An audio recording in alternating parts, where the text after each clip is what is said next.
Welcome to Shahnameh, Book of Kings. Today we continue with the trials of Rostam. The seventh trial.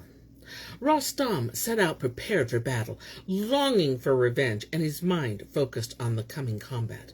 When Rakhsh reached the seventh mountain and the bands of warrior demons, they saw an army of demons crowded about the entrance to a bottomless cavern.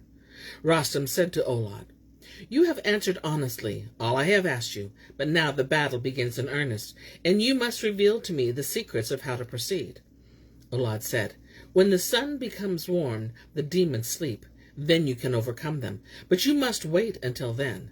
Now, you won't see any of them even sitting down, except for some of their guards, who are sorcerers, but then you will be victorious over them, if God is your ally." Rostam was in no hurry to go forward, and he waited until the sun was high in the sky. Then he tied Olad up in the coils of his lariat, mounted Rakhsh, drew his sword from its scabbard, and roared out the name like thunder. He has descended on the demons and severed their heads with his sword blade. None of them stood against him in battle. None of them was eager to make a name for himself by fighting him. Then he went forward, looking for the White Demon, his heart filled with fear and hope. He saw a pit like hell, and in the darkness the demon's body was still invisible. Rostam stood there for a while, his sword gripped in his hand. He couldn't see anything, and this was not a time to run away. He rubbed his eyes and peered into the pit's darkness, and made out a mountain there, hiding the pit behind its bulk. It was the color of night. Its hair was white like snow, and the world seemed to be filled with its stature and breadth. It moved on Rostam like a black mountain, wearing an iron helmet, its arms protected by iron armor. Rostam's heart was filled with fear, and he thought this might be one situation from which he would not escape. But he sprang forward like a maddened elephant and slashed with his sharp sword at the demon's trunk. The force of his blow severed a leg at the thigh, but the wounded demon attacked him, and the two locked together like elephant and lion. Each repeatedly tore flesh from the other's body, and the ground beneath them was turned to mud with their blood. Rostam said to himself, "If I survive today, I shall live forever."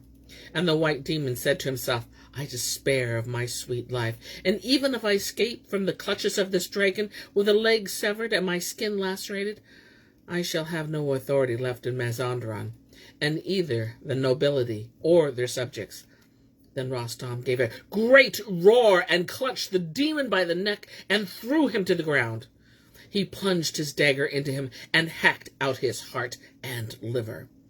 All the cave was filled with the demon's great bulk, and the world seemed like a sea of blood.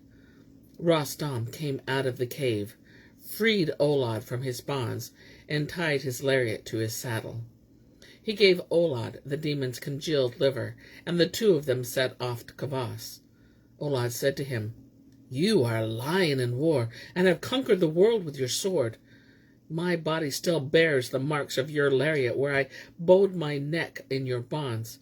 But you gave me heart, hopes of a reward which I asked for. To break your word would not be worthy of a lion warrior blessed with good fortune like yourself."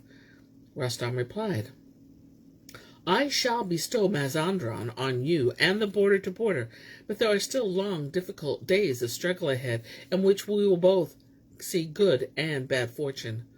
We have dragged the king of Mazanderan down from his throne and fling him into the pit, and our daggers have to sever the heads of thousands upon thousands of demons. When these things have been done, I shall make you the lord of his earth and not betray my promise." Then the great champion reached King Kavus and said to him, "You are a king who loves knowledge. Now delight in the deaths of those who wish you ill. I ripped open the belly of the White Demon, and his king can repose no more hopes in him. I have torn the demon's liver from his side. What are the victorious king's orders for me now?" Kavus called down blessings on him and said, "May the crowns and royal seal ring never be without your help." The mother who bore you should be blessed. My good fortune has increased because of your two parents, since now the elephant who defeats all lions is my subject." When they brushed the king's eyes with the white demon's blood, the darkness there cleared. An ivory throne was brought, with a crown suspended above it, and the king took his place there as ruler of Mazanderan, surrounded by Rostam and his other chieftain, mean-like Tus, Ferbors, Gudars, Give, Roham, and Gorgon, and Bahram. So a week passed with wine and music, and Kavus gave himself over to pleasure and enjoyment. On the 8th day, the king and his chieftains mounted their horses, shouldered their massive maces, and dispersed into Mazanderan. They rode according to the king's orders, as quickly as fire burns through dry reeds, bringing fire and the sword to the cities there. Then the king said to his men, "The just punishment for sin has been meted out, and now you must hold back from slaughter. We must send an intelligent, dignified man, someone who knows when to act quickly and when to delay, to the king of Mazanderan, to wake up his heart and trouble his mind." Rostam and the other chieftains were pleased at the notion of sending a message to this king, one that would bring light into his dark soul. On white silk, a wise scribe wrote a letter filled with promises and threats, with sweetness and ugliness. It began, "Praise to God, from whom virtues are made manifest in this world, who has given us wisdom and created the turning heavens, who has created travail and difficulty and love, who has given us the power to do good and evil, the Lord of the turning sun and moon. If you are just and follow the true faith, you will only hear blessings from men. But you harbor evil and do evil, punishment will come to you and the turning heavens. Do you not see how God has dealt with you, raising the dust of battle over your demons and sorcerers? If you are aware of what fate brings, if wisdom is your teacher, then keep the crown of Mazanderan and come to my court as my subject. You will not be able to withstand Rostam if he makes war on you, and you have no choice but to pay me taxes. If you do what I say, you can keep your sovereignty over Mazanderan, and if you do not, what happened to Arshang and to the White Demon will happen to you, and you should despair your life." The king summoned Farad, a warrior famous for the way he wielded his steel sword, and told him, "This letter is filled with good advice. Take it to that demon who has escaped from the captivity he deserves." Farad kissed the ground and took the letter to the land of Gorgsan. Fierce warriors were fought with daggers, where men dwelt whose feet were made of leather. The king of Mazanderan held court there, surrounded by his warlike chieftains. When he heard that a messenger from Kavus was approaching on horseback, he chose a few men from his retinue and told them that this was the time to show their mettle. He said, "Today we cannot separate what is demonic from what is human. Be like leopards when you welcome him. See that you provoke him in such a way that even the wisest of men would fight back." They went out to greet him with their faces filled with frowns, but nothing went according to their plan. One of them took Farhad's hand and squeezed it, mangling the muscle and bone. But Farhad's face did not even turn sallow, and he showed no sign of feeling any pain.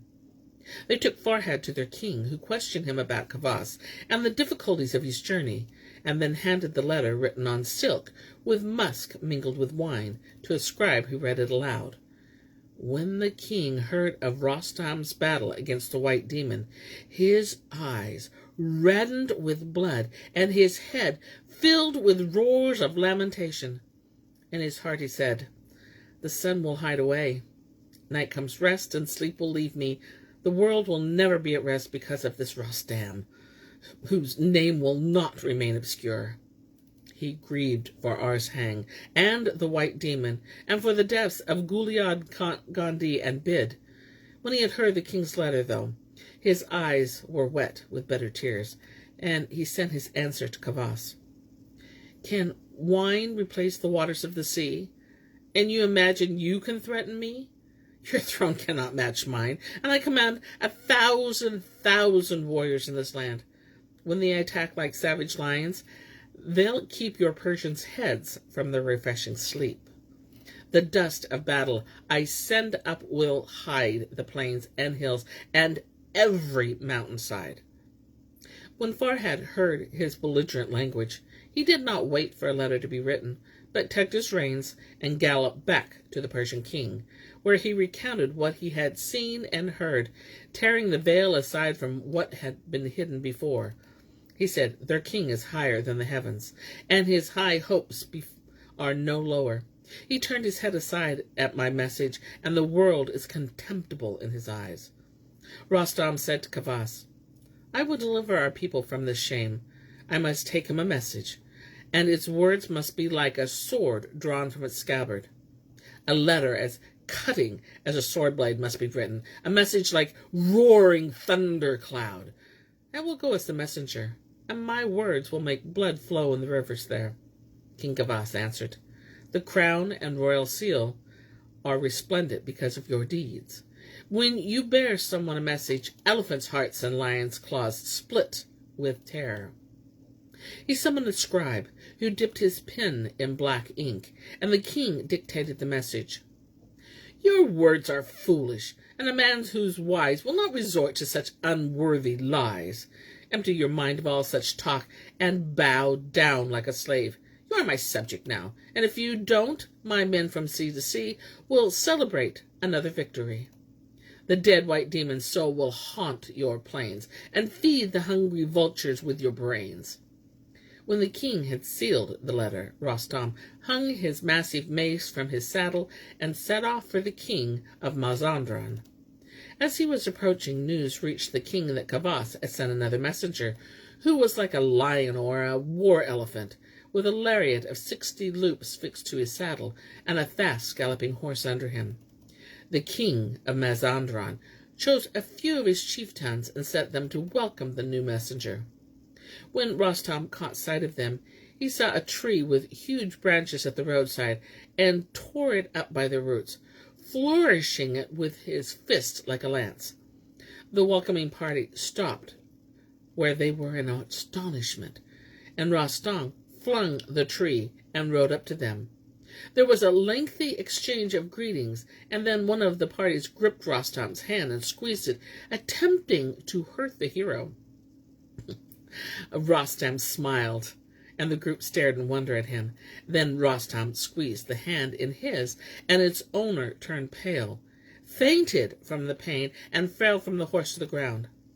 When he revived, he quickly made his way to the king of Mazanderan, and there recounted everything that he had heard and seen from beginning to end. There was a horseman whose name was Kolivar. He tyrannized over Mazanderan. His nature was like a savage leopard, and his dearest wish was to fight in wars. The king had him summoned and said to him, "Go to this messenger and show him what you're made of. Do such things that his face is filled with shame, and he weeps hot tears." Like a ravening lion, Kolivar went to the champion, his face filled with frowns and growling questions like a leopard. He gave Rostam his hand, and squeezed Rostam's hand so hard that it was bruised from the pain. Rostam remained impassive, then squeezed Kolivar's hand in return, and the nails fell from Kolivar's finger like leaves from a tree. With his hand hanging useless at his side, Kolivar reported back to this king and showed him his hand and said, "A man cannot hide his pain from himself. It would be better if you made peace with this warrior than went to war with him. Don't overreach yourself. You won't be able to withstand men like him, and your best course is to agree to pay them taxes. If you accept their terms, you'll be doing the best thing for Mazanderan, both for its chieftains and the common people. This way we'll get rid of the danger, and that's better than being terrified out of our wits." At that moment, Rostam entered the court like a savage lion. The king looked at him, then motioned him to a suitable seat and questioned him about King Kavus and his army. Then he said, "Are you Rostam? You have this heroic strength." Rostam replied, "I don't know if I'm worthy even to be Rostam's servant. I can't do the things he does. He's a champion, a hero, a great horseman." Then he handed over the willful king's letter, adding that his sword would bear fruit when it lopped off the chieftain's head. The king was astonished and angry when he heard this letter and said to Rostam, "Tell your king this. Your arrogant attempt to cow me with your words provokes contempt. If you are Persia's sovereign lord, if you are like a lion in all you think and do, I am Mazanderan's great king. My throne and gold crown and army are my own, and you're a fool to summon me to say I should submit to you. Kings don't display such pride to other kings, or try to seize the throne of others by such strategies. Pride comes before a fall. Now turn around, go back to Persia, to your familiar ground, because if I and my great army once attack, you'll be defeated, routed, driven back.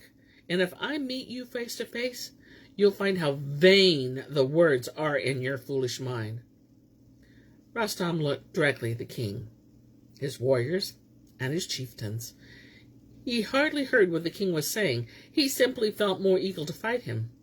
He refused to accept the king's gifts of clothes, horses, gold, the crown and belt he was offered excited his contempt.